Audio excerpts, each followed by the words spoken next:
오늘도 찬양으로 하나님께 나가겠습니다.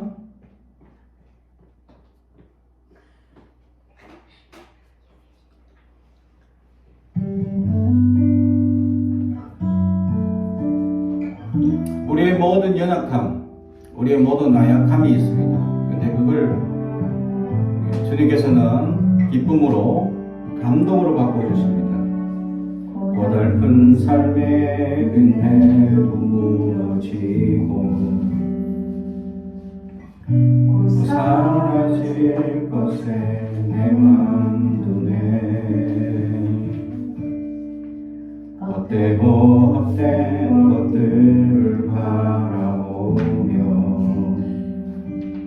그 은혜를 놓치며 살았네. 주어진 삶을 묵묵히 살아가며 날 붙드신 주 예수를 보내 사망 가운데 놓여진 나의 삶을 날 건지신 그 이름 예수.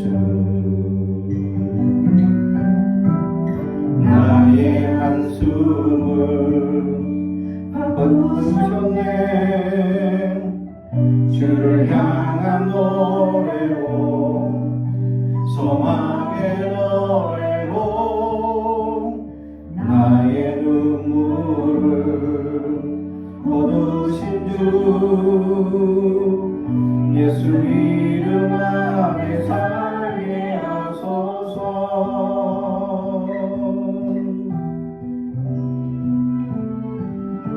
주어진 삶을 묵묵히 살아가며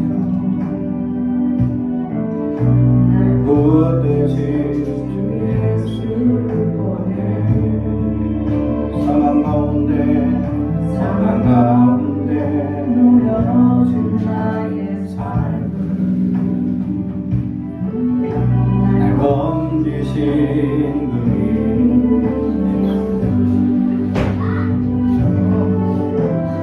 나의 한숨을 바꾸셨네. 주를 향한 노래로, 소망의 노래로 나의 눈물을 거두신 주 예수 이름 안에 살게 하소서.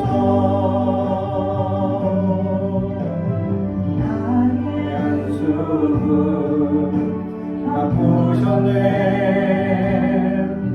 주를 향한 노래로, 소망의 노래로 나의 눈물을 거두신 주 예수 이름 안에 살게 하소서.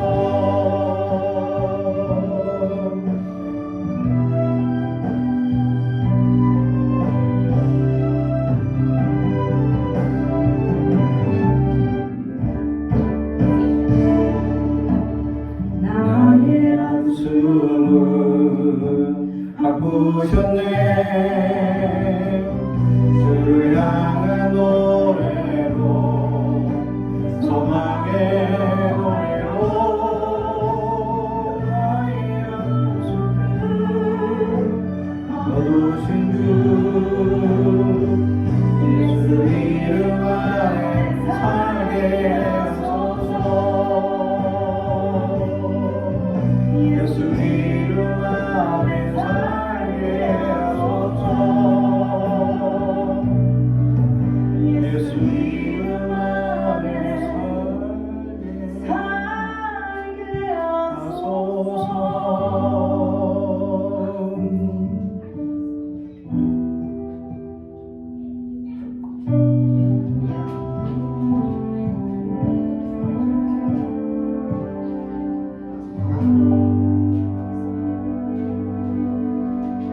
아멘. 그렇게 계속해서 시간을 뚫고 오신 주님의 은혜를 찬양합니다.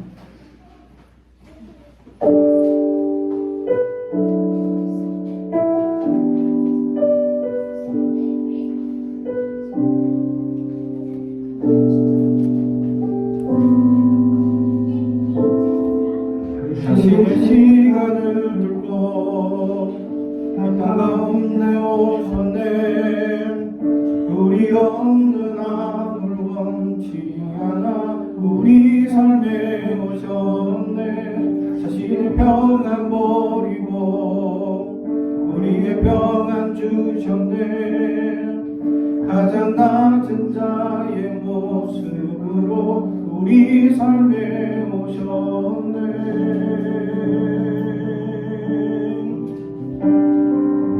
하나님 우리와 영원히 함께 하시네. 꿈없는 우리에게 그 나라 보여주시네. 연약한 자들의 친구가 되어주시고 힘없는 우리의 인생을 위로하시네.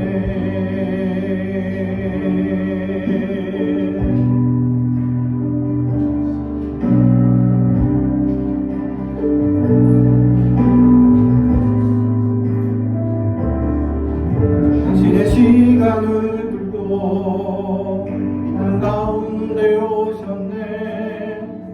우리 없는 하늘 원치 않아 우리 삶에 오셨네. 자신의 평안 버리고 우리의 평안 주셨네.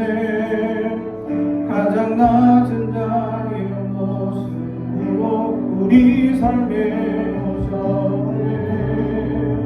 하나님 우리와 영원히 함께 하시네.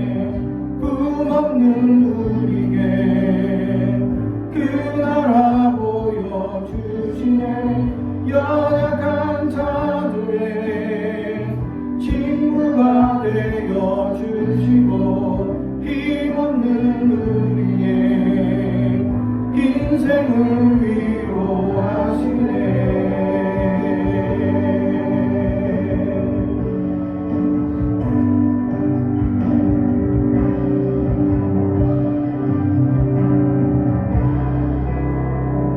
예수님 이곳에 예수 이곳에 우리와 함께 영원히 예수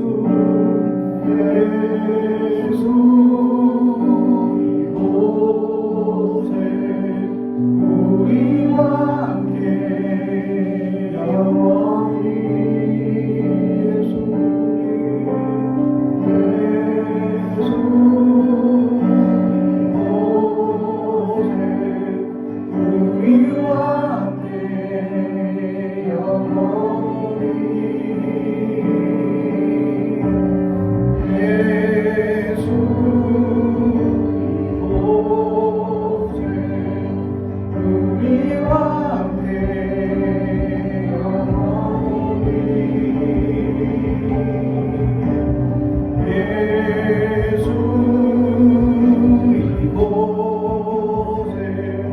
우리와 함께 영원히 예수 이곳에 우리와 함께 영원히 하나님 우리와 영원히 함께 하시네. 꿈없는 우리에게 그 나라 보여주시네. 연약한 자들의 친구가 되어주시고 힘없는 우리의 인생을 위로하시네. 하나님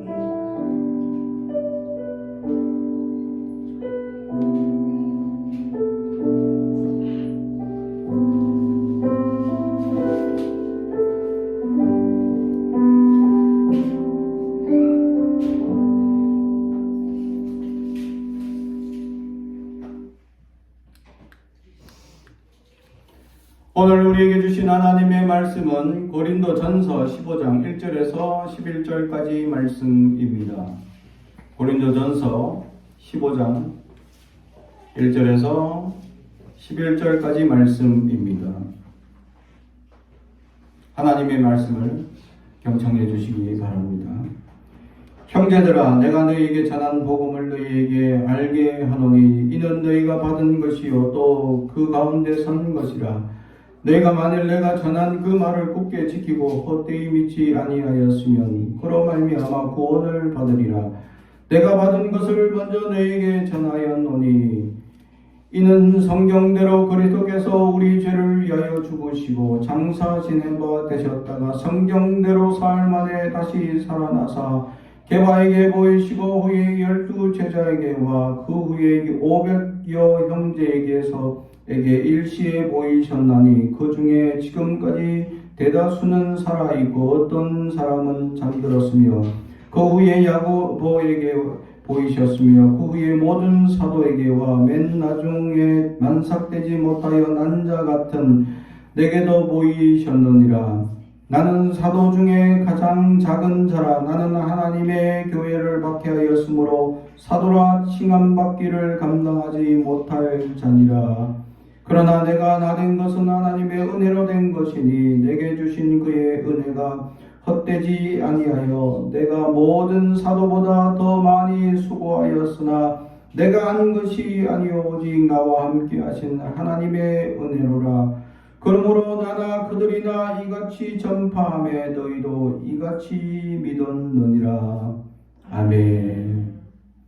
우리 다같이 가슴에 손을 얹고 축복의 언어합니다. 나는 하나님의 사람입니다. 축복의 사람입니다.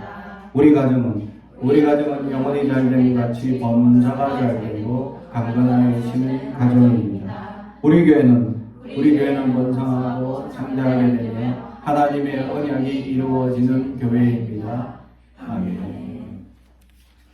오늘 말씀의 제목은 부활의 신앙이란 제목의 말씀으로 은혜를 나누고자 합니다.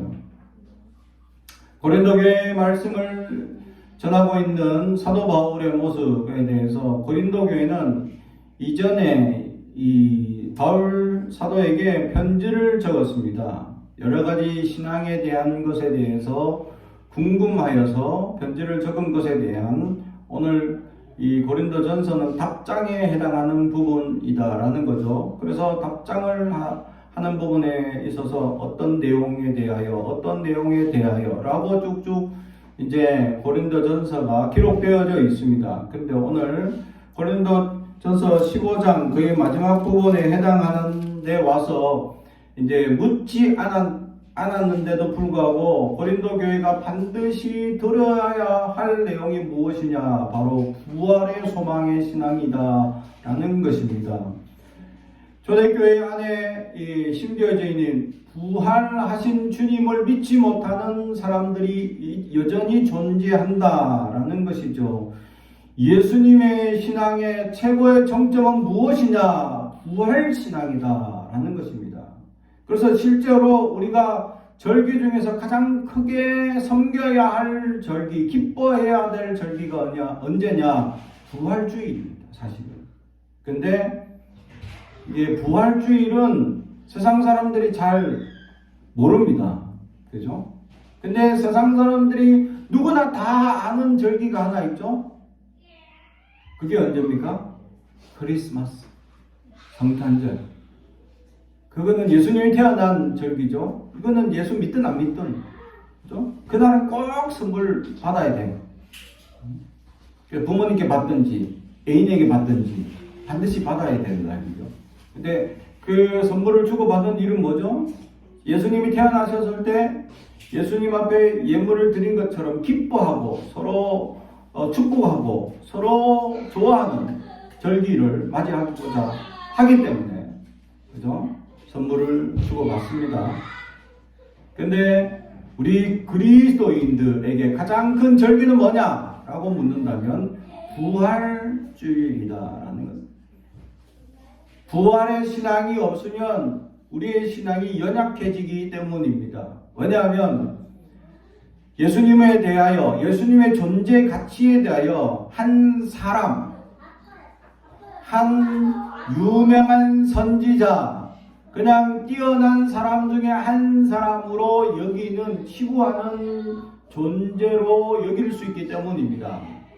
실제로 유대인들도 예수에 대해서 인정을 합니다. 그러나 메시아라고 그리스도라고 인정하지 않습니다. 그냥 선지자 중에 한 명, 좀 이제 하나님 메시지를 가지고 온 사람으로 여기고 있죠. 이슬람 종교를 가지고 있는 사람들에게도 예수에 대한 기록이 있습니다. 그리고 예수를 알고 있고 예수를 얘기하기도 합니다. 근데 그들에게, 이슬람 종교에게 예수는 누구냐? 그냥 선지자 중에 한 명이다 라는 사실이죠. 그리고 오늘날 수많은 교회 중에서도 예수는 누구냐? 우리에게서는 절대적인 기준, 예수님이다, 그리스도시다 라는 기준이 아니고 그냥 들어줄 만한 선지자의 말씀 중에 하나다 라고 여기는 이단들이 있다는 거죠. 우리는 그런 이단에서 구별되어 있는 신앙이 되어야 된다. 그래서 부활신앙이 얼마나 중요한 가치가 있는지에 대해서 우리가 깨달을 수 있어야 한다라는 것이죠. 그래서 오늘 성경은 부활신앙을 가진 사람들이 어떤 삶을 살아가는지에 대해서 오늘 성경은 우리에게 가르쳐 주는데, 그 첫 번째로 성경대로 살아갑니다 라는 사실이죠. 오늘 말씀 3절, 내가 받은 것을 먼저 너에게 전하노니 이는 성경대로 그리스도께서 우리 죄를 위하여 죽으시고 장사 지내마 되셨다가 성경대로 사흘 만에 다시 살아나사. 아멘. 우리는 성경대로 살아가는 삶이다. 말씀대로 살아가는 존재임을 우리는 잊지 않아야 합니다. 우리 그리스도인들은 성경대로 살아야 합니다. 성경의 기준이 절대적인 기준이 있죠. 근데 우리가 그걸 다 지켜 행하기가 힘들다라는 사실입니다. 예수님도 익히 그것을 잘 알기 때문에 성경대로 살아갈 수 있느냐. 그래서 구약의 말씀대로 살아가는 사람들이 있죠. 유대인입니다. 그건 율법주의자라고 얘기합니다. 구약 성경에 많은 하나님께서 해라, 하지 말라 라고 기준을 둔 게 있습니다. 그 기준을 따라 살아가는 사람, 율법주의자라고 얘기를 하죠. 그런데 예수님께서 신약에 오셔서 우리에게 그 수많은 율법들을 단 한마디로 축약해 주셨죠. 그게 뭐죠? 지난주에도 말씀을 드렸는데 내 이웃을 사랑하고 내 몸과 같이 하나님을 사랑하라 라는 말씀입니다. 다시 말해서 기독교는 사랑의 종교다. 다시 한번 강조드립니다. 기독교는 사랑의 종교다. 옆 사람을 향해서 사랑합니다. 사랑합니다. 감정이 없는 거. 사랑. 기독교는 사랑의 종교다. 그렇죠? 사랑이 넘쳐나야 합니다. 기독교는 사랑이 없으면 죽은 신앙이나 마찬가지다라는 거죠. 예수님께서 이 율법 다 행하지 못하는 우리에게 정말 우리가 행할 수 있는 사랑만 하면 된다. 근데 이게 사람이요, 사랑하기가 힘듭니다. 왜 그런지 아십니까? 세상 사람들은 우리를 사랑하지 않기 때문에. 예수를 모르는 사람들은 우리를 사랑하지 않습니다. 도리어 우리를 어떻게 얘기합니까? 이용해 먹을 존재입니다. 끊임없이 우리를 이용해 먹기 위한 존재로 여길 뿐입니다. 마치 관계가 좋은 것처럼 밥도 사주고 커피도 사주고 이렇게 차도 사주고 서로 관계가 좋은 것처럼 지내는 것처럼 보이죠. 같이 술도 마시고 서로 좋은 관계처럼 보이지만 그 사람들은 조금만 틀어지면 그 관계는 쉽게 깨어집니다. 사랑의 관계로 엮여진 게 아니죠.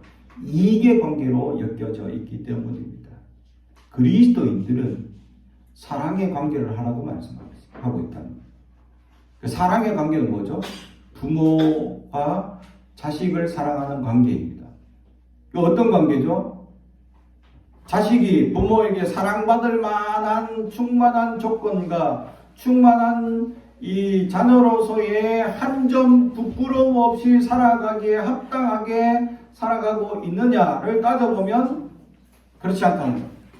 왜냐하면 부모에게 화도 내고 부모에게 소리도 지르고 부모에게 말도 안 되는 것들을 요구하고 또 그렇게 사랑을 베풀고 그렇게 한량없는 은혜를 베풀고 있음에도 불구하고 자녀들은 그렇게 자기 마음대로 살다 보면 부모를 함부로 대할 때가 있다라는 거죠.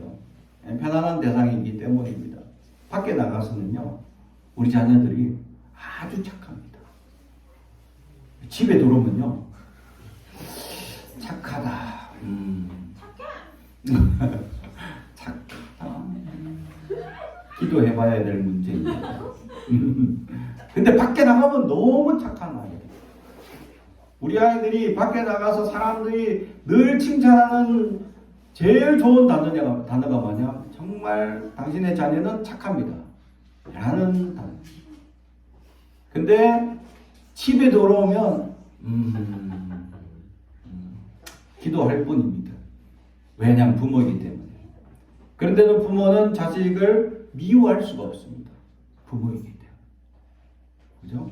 내 고통으로 낳았고 내 고통으로 키우고 있기 때문이죠.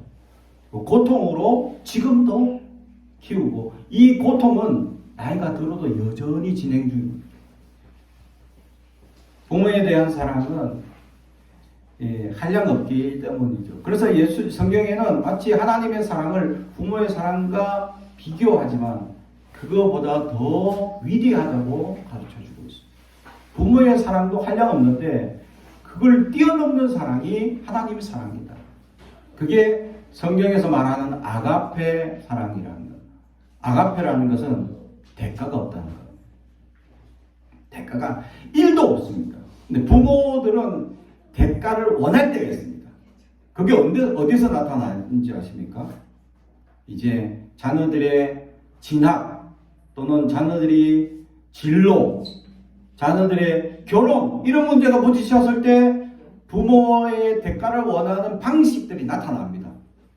그래서 이런 사람을 만나야 한다. 이런 조건이 있어야 한다. 이런 것들이 내가 살아보니까 이게 더 좋더라 하면서 자꾸 조건을 제시하죠. 이게 이제 자녀들에게 어떤 부분에서는 방해가 될 수도 있지만 부모 마음에서는 염려가 크기 때문이죠.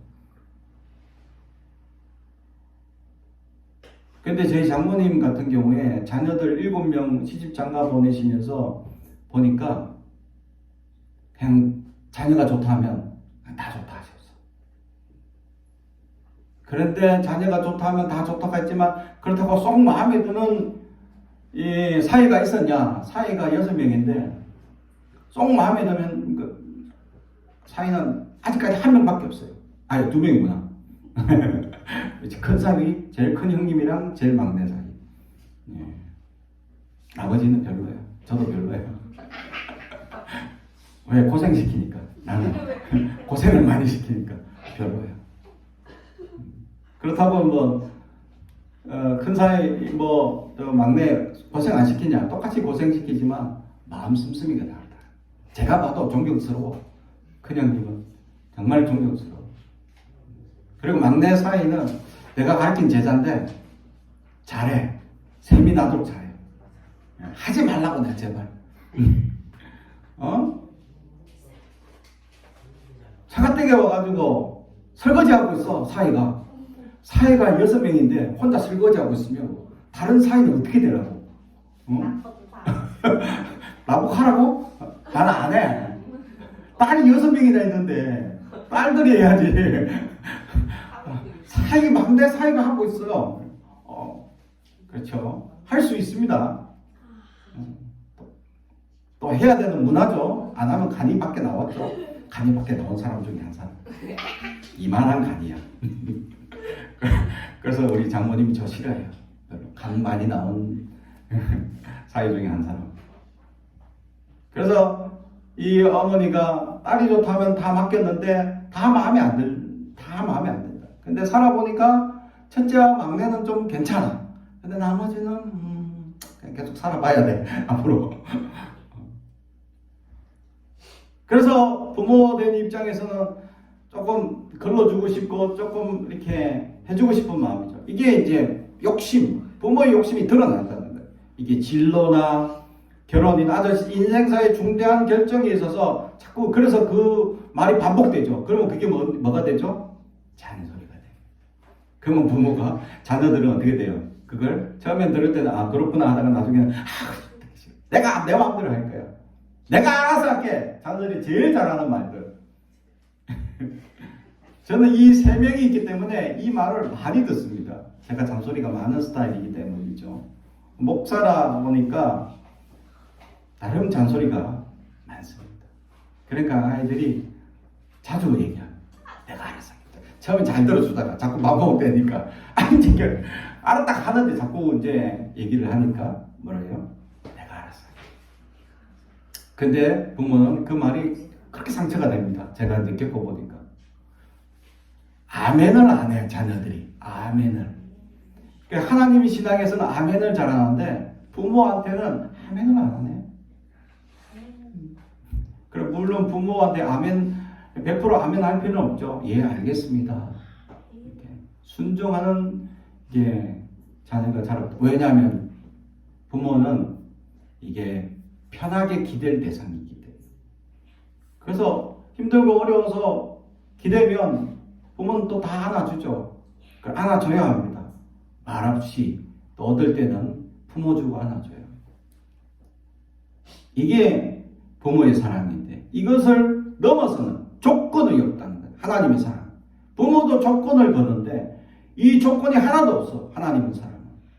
하나님은 불평해도 욕을 해도 내가 말을 안 들어도 주님은 탕자의 아버지처럼 재산을 나눠줬더니 자기 마음대로 허랑방탕하게 살았어. 돌아오지 않네? 그 아버지가 어떻게 매일같이 지내냐? 마을 어기 입구. 근데 마을 어기 입구가 이게 성경에 기록된 헬라어 원어를 그대로 분석하면 한 10리 넘는다는 겁니다. 10리밖에 나가서 그 아들, 둘째 아들 돌아오기를 기대하며 기다려. 매일같이. 근데 그 탕자가 돌아오니까 그렇게 환대해 주더라고요. 할렐루야.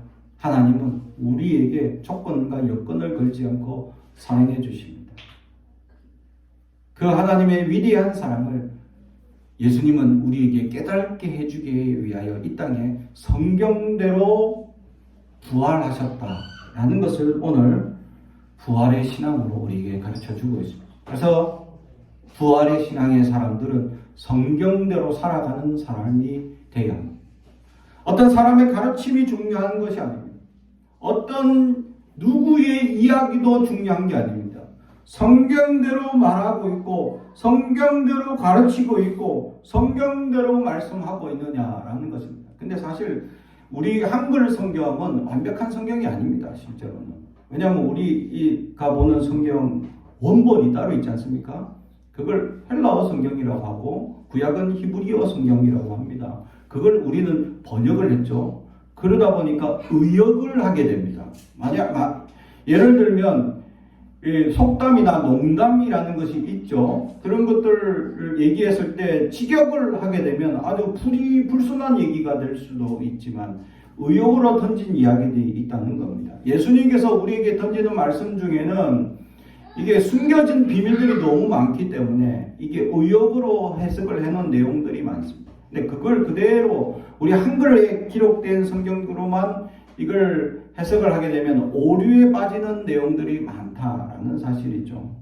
그래서 목사들은 언어 성경을 봐야 하고 그 성경 속에 숨겨진 원 뜻이 무엇인지 분별할 수 있어야 합니다.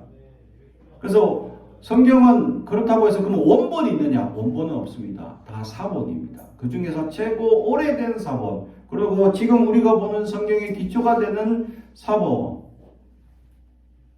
이게 이제 이 천주교에 남아있는 가장 오래된 사본, 그것을 가지고 지금 우리나라 이 헬라어 성경을 번역해서 보고 있습니다. 그래서 한 권만 가지고 번역한 게 아니라 두 권을 가지고 비교 대상을 하고 있습니다. 왜냐하면 단어가 다르게 기록되어 있는 부분이 있기 때문에. 성경인데 어떤 내용에서 다르게 기록되어 있는 게 있습니다. 그래서 그 두 개를 비교했을 때 원래 의미가 뭐냐? 그래서 성경대로 살아간다는 것은 뭐냐면 예수님께서 하신 말씀의 본래적인 의미가 뭐냐? 또 예수님께서 이 땅에 오셔서 율법의 본래적인 의미가 뭐냐? 하지 말라 했던 이유의 본질은 뭐냐? 사랑하라는 거거든. 그 사랑의 종교라고 지난주에 말씀드렸지만 기독교는 사랑이 빠지면 아무것도 없다는 거죠. 그래서 사랑이라는 관점에서 율법에서 이렇게 해야 하나님을 사랑하는 거고 이렇게 하지 말아야 하나님을 진정 사랑하는 거다라고 구분을 해주셨는데, 이게 율법주의에 빠지게 된 유대인 습관에 잘못된 것을 예수님께서 오셔서 지적하시면서 문구 그대로 해석하고 문구 그대로만 잘못된 자기들의 해석으로 살아가는 그들을 향하여 본질은 사랑하라는 것이다 라고 말씀을 가르쳐 주신 거죠. 성경의 본래된 의미. 그래서 우리나라 이제 건전한 교단들이 모여서 성경을 자꾸 이제 개혁을 시킵니다. 그래서 지금 이제 보고 있는 우리 성경은 개혁 개정이라고 되어 있죠. 한글 성경에서 오해의 요지가 있는 단어들을 자꾸 바꿉니다. 왜냐하면 원래 의미가 이 단어를 썼더니 이게 다른 의미로 해석될 수 있습니다. 우리나라 말 중에 오해되는 단어들이 같은 말인데 어떻게 사용하는 때에 따라서 똑같은 단어인데 틀린 단어들이 있잖아요. 배. 자, 여러분은 어떻게 생각합니까? 세 가지가 있거든요. 물 위에 떠다니는 배, 내 배, 또 먹는 배. 뭘 생각하셨습니까? 다 다르죠? 그죠?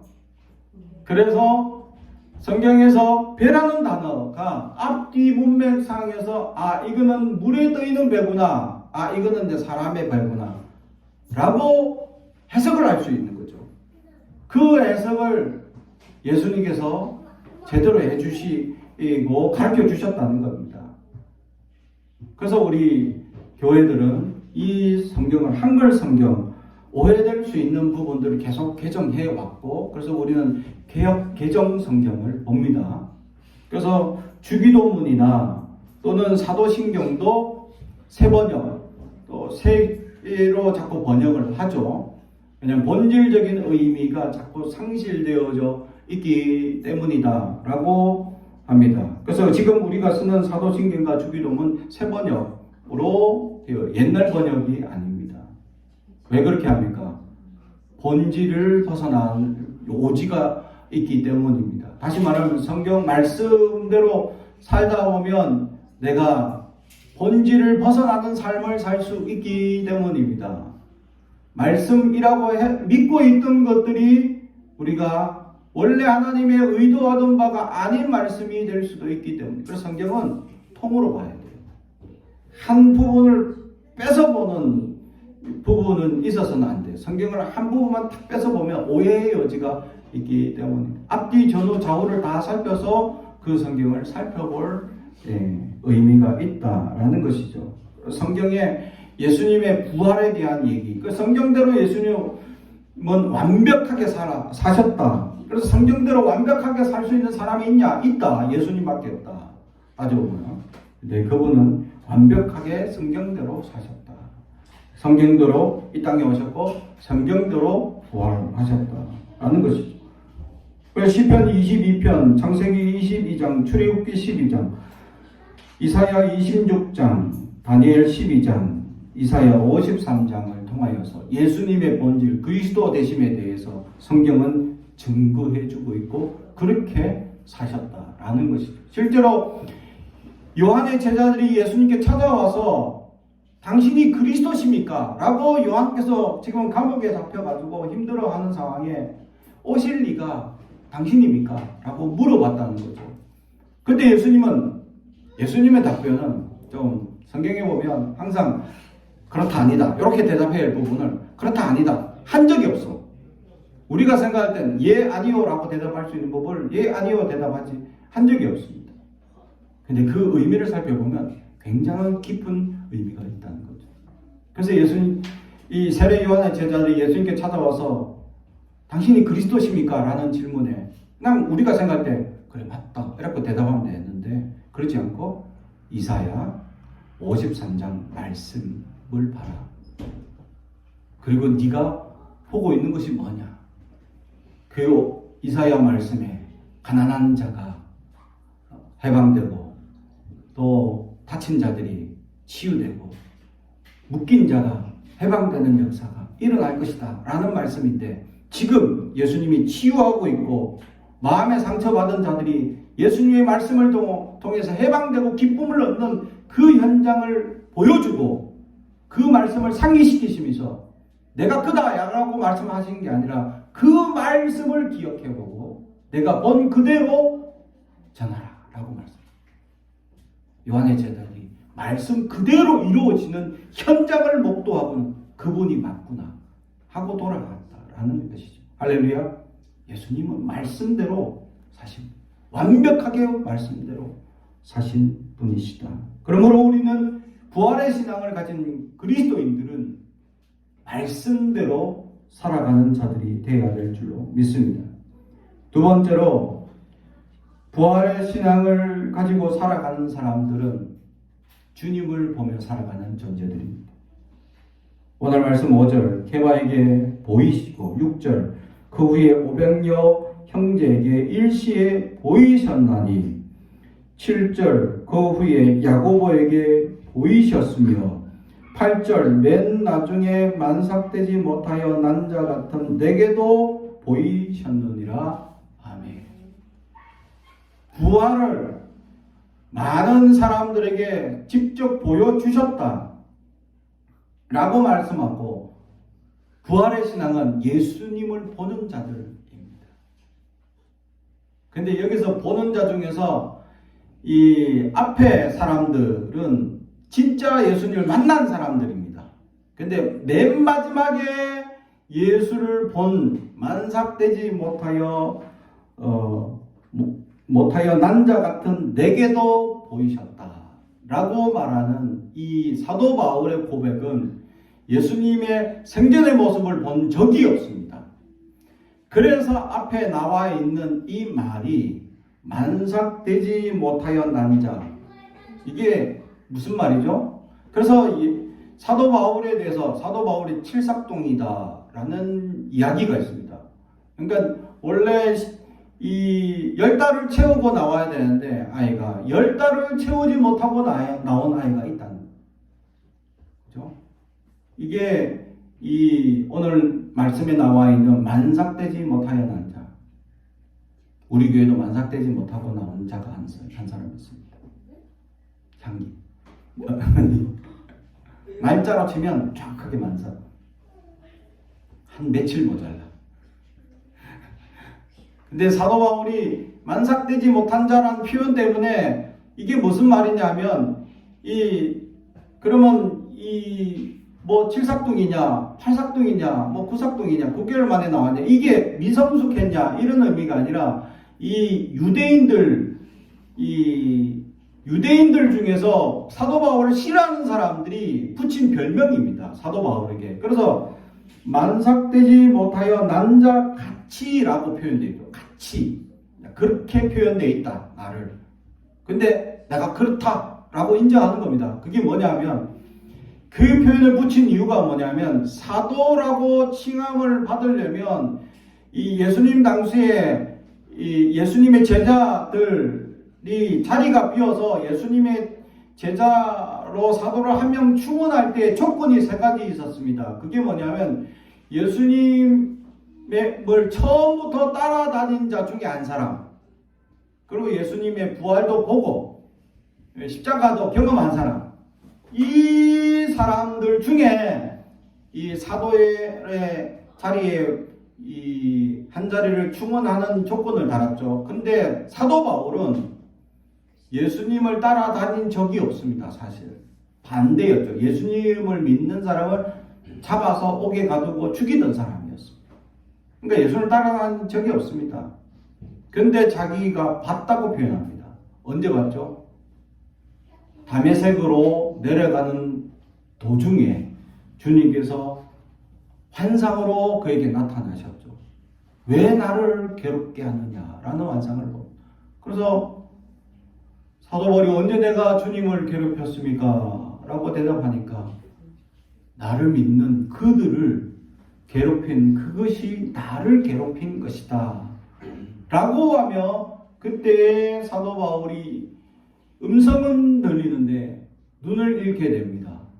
그리고는 어디론가 끌려가서 이제 하나님의 환상 가운데 메시지를 듣게 되죠. 예수님이 그리스도시구나를 온몸으로 깨닫게 되었다라는 사실. 그래서 사도 바울은 8절에 있는 내게도 보이셨느니라 라는 이 보이다 라는 말에 대해서 이 일반적인 봅니다 라는 긍정적인 단어가 아니라 부정과거사라는 단어를 씁니다. 호라는 단어를 쓰는데, 부정과거사라는 것은 이 확신을 두고 있는, 이제 주관적 이 하나님의 메시지를 본 것이 주관적 상상이나 환상이 아니라 객관적 사실이다라는 뜻으로 보았다라는 단어를 쓰고 있다는 겁니다. 자기만의 개인적인 경험의 만남이 아니라 객관적이고 분명한 사실로 주님을 보았다. 주님은 지금도 우리에게 나타나십니다. 주님을 보셨습니까? 제가 굉장히 힘들고 어려워서 주님께 여러 가지 질문을 가지고 주님께 정말 철야하고 정말 금식하며 주님 앞에 매달려서, 내가 응답 안 주면 내가 하나님 이 산을 내려가지 않겠습니다 하고 하나님께 매달리며 기도해요. 울고 벗고 부르짖으며 하나님께 기도했습니다. 그래서 내가 하나님 앞에 이겁니까 저겁니까 둘 중에 딱 선택해 주세요. 그런데 그렇게 하나님께 매달리기 시작했습니다. 그렇게 응답을 주셔야 내가 산을 내려갈 수 있습니다. 왜냐하면 이 목회의 길을 가지고 제가 기도했기 때문입니다. 하나님께서 이 목회를 제 뜻은 하고 싶지 않았습니다. 사실. 근데 하나님께서 해라 하시면 나 할게요. 또 하라고 말씀만 해주세요. 응답을 달라고 기도했습니다. 그런데 주님은 이거다 대답 안 하시더라니까. 성경에도 그렇게 대답 안 하십니다. 나중에 보니까 그렇게 대답한 적이 없어요. 근데 뭐라고 대답하셨냐? 주님은 나에게 그렇게 고통당하고 그렇게 눈물 짓고 그렇게 정말 줄이고 힘든 상황에 정말 이제 내가 한 20일 정도 금식하니까 이제 부르짖을 힘이 없어. 기력이. 그래서 진짜 쓰러져가지고 거의 주님께 살려주세요 하면서 기도하고 있는 중에 주님께서 저에게 찾아오셔서 하시는 말씀이 내가 너를 사랑한다. 할렐루야. 그게 저에게 응답이었습니다. 그리고 주님이 저를 꼭 안아주셨어요. 할렐루야. 안겨봤어요? 저는 안겨봤는데 주님께 안겨봤는데 여러분은 안겨보셨습니까? 정말 따뜻합니다. 포근합니다. 정말 평화롭습니다. 내가 지금 내 상태가 줄이고 20일 금식한 상태라서 굉장히 피폐되어 있고 또 막 부르짖어가 목이 다 나가 있고 또 내 눈물로 하니까 지금 내 상태는 이루 말할 수 없는 주님과 연약함과 나약함으로 지금 쓰러져 있는데 주님께서 나를 안아주신데 이건 어떤 사람의 포근함과 비교할 수 없는 따뜻함과 포근함. 그게 살짝 비교할 수 있으면 제 아내의 품? 뭐라? 이해가 하시는지 모르겠습니다. 그 따뜻한 품? 뭘 여러분은 이해하지 못할 수도 있습니다. 저는 그걸 안아봤습니다. 제게 보이셨거든요. 그러고 하신 말씀이 주님이 나를 사랑하신대. 할렐루야. 하나님은 주님은 예수님은 지금도 여러분들을 사랑하고 계십니다. 그리고 여러분을 따뜻하게 안아주시길 원하십니다. 주님께 온 마음과 뜻을 열고 주님께 나아가면 주님은 지금도 우리에게 보이십니다. 그래서 부활의 신앙을 가진 자들은 주님을 보는 사람들이죠. 주님을 보면 모든 문제가 해결됩니다. 할렐루야. 답답하고 힘들고 병들고 괴롭고 어려운 모든 문제들이 예수를 만나는 순간 모든 문제가 해결될 줄로 믿습니다. 이것이 바로 보는 자의 부활의 신앙입니다. 부활의 신앙을 가진 자는 주님을 지금도 볼 수 있습니다. 마지막 세 번째로 부활의 신앙을 가진 사람들은 어떻게 살아가느냐? 10절. 그러나 내가 나 된 것은 하나님의 은혜로 된 것이니.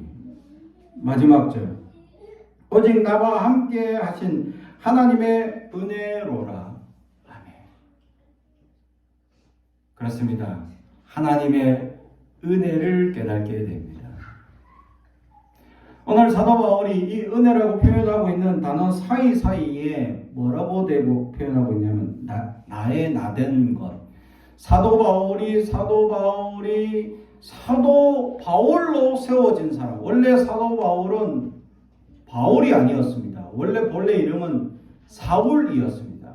사울의 이름의 뜻은 뭐냐면 큰 자라는 뜻을 가졌습니다. 그는 가말리엘 학파에서 공부한 수제자였죠. 그래서 공의회 회원에서 뽑혀가지고 예수 믿는 사람들 잡아가지고 끌고 오는 자의 대표 중에 한 사람이었습니다.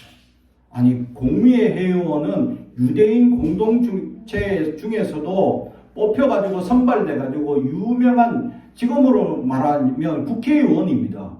국회의원들 중에서도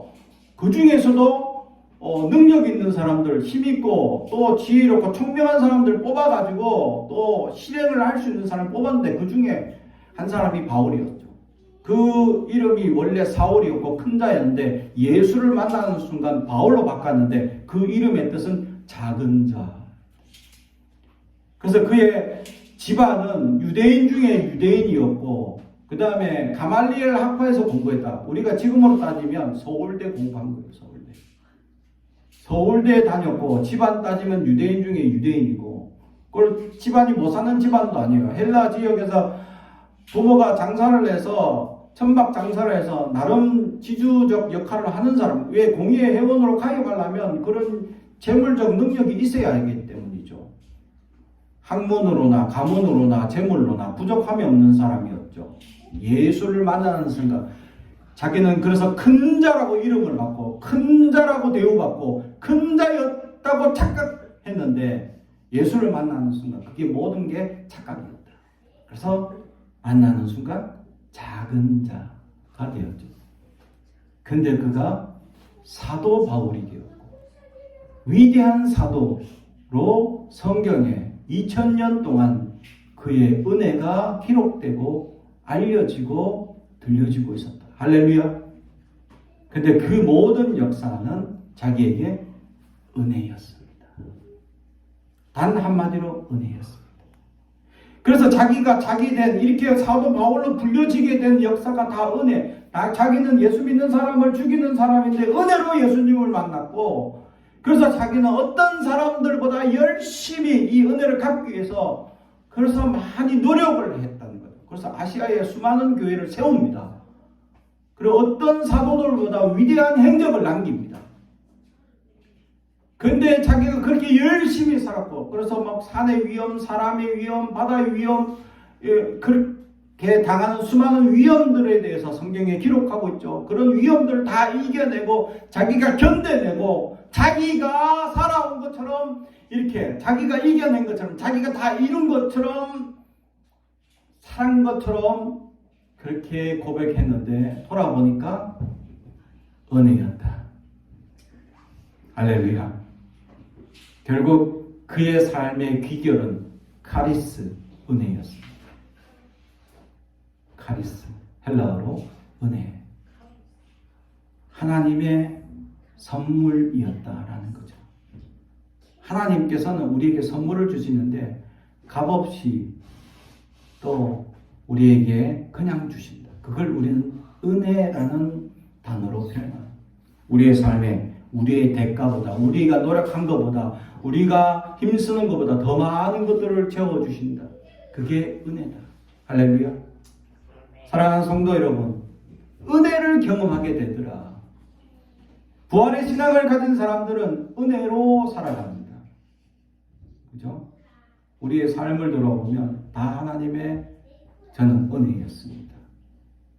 가장 비루한 자 중에 한 사람이었던 저를 하나님은 저를 들어 쓰셔서 장신대에서 수학하게 하시고 또 아르헨티나에서 1년 동안 선교 활동도 하게 하시고 선교 목사로 또 필리핀으로 한 5번을 제자들을 데리고 선교 활동도 하게 하시고 수많은 교회를 동행하게 하게 하시고 경험하게 하시고 돈도 없고 백도 없고 아무것도 없는 이 연약한 자를 주님께서 돌아보니까 은혜였더라. 할렐루야. 그렇게 쓰시더라. 사랑하는 성도 여러분, 부활의 신앙을 가진 자는 은혜를 경험하게 될 줄로 믿습니다. 여러분 삶에 어떤 은혜가 준비되어 있는지 알 수가 없습니다. 앞으로도 올해 2024년 하나님께서 수많은 은혜들을 준비해 놓으신 줄로 믿습니다. 내가 노력하는 것보다 더 많은 성과가 이루어지고 내가 힘쓰는 것보다 더 많은 것들이 이루어지는 것들을 목도하고 더 좋은 사람을 부침을 받고 더 좋은 환경을 이루게 하시고 더 좋은 일들이 내 주변에서 일어나는 역사가 이루어질 줄로 믿습니다. 은혜를 경험할 수 있길. 그래서 부활의 신앙으로 살아가는 저와 여러분이 되길 주님의 축복합니다. 기도하겠습니다. 사랑과 충이 가득하신 아버지 하나님 감사합니다. 오늘도 우리에게 말씀을 주시고 부활의 신앙을 깨닫게 하시니 감사합니다. 주여 주님의 은혜를 깨닫게 하옵소서. 그러기 위하여 우리가 성경대로 살게 하시고 주님을 보게 하시고 경험하게 하시고 이 모든 것이 주님의 은혜임을 깨닫게 하옵소서. 감사드리며 예수님의 이름으로 기도합나이다. 아멘.